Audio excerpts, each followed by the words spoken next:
Hello, this is Vanessa from the Pudgy Rabbit, and today I'm going to talk about tying off your ends for your amigurumi.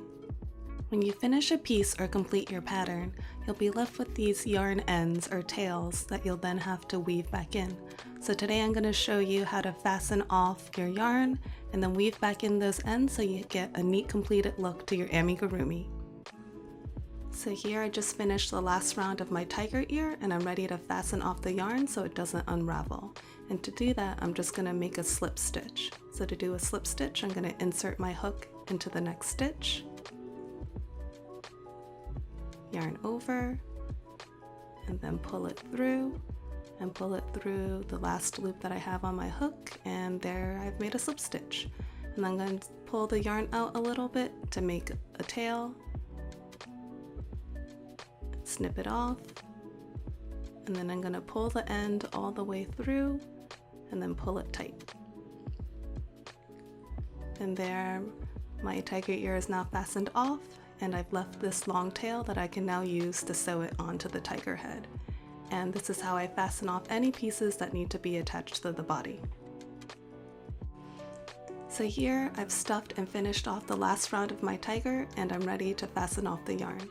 So similar to the ear, I'm just going to make a slip stitch.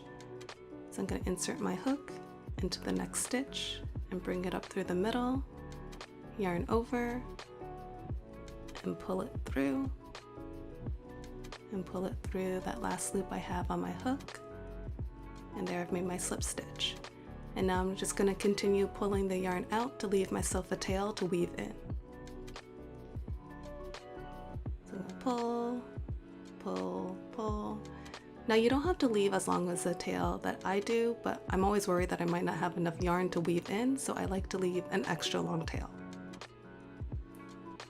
So snip off the end, and then pull the end all the way through, pull it tight, and there my yarn is fastened off. And now I'm going to show you how to use either a yarn needle or crochet hook to weave the ends in. So with my yarn needle threaded, I'm going to insert it back near the beginning of the yarn tail, and I'm going to weave the needle in and out of the stitches, like so. And then I'll pull the yarn all the way through,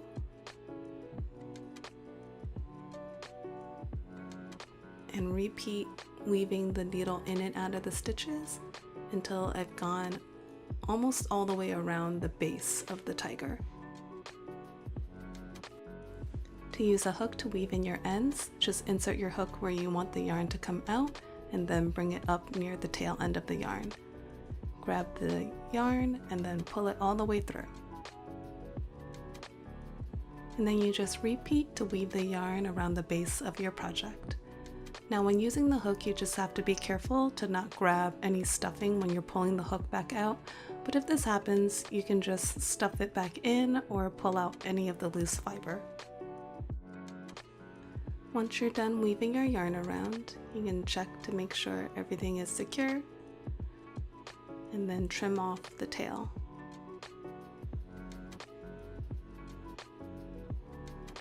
If you're like me, you can leave a longer tail. And then I just take the point of my scissors to tuck the tail end of that yarn back into my amigurumi. Just gonna poke it in there, poke, poke. You can also use your crochet hook or yarn needle to help poke the yarn back in. And there we've woven in our ends and have a neat finish for our amigurumi. I hope you guys found this helpful in finishing up your patterns, and don't forget to like and subscribe and leave a comment on what tutorials I should do next. Thanks for watching, and I'll see you guys in the next video.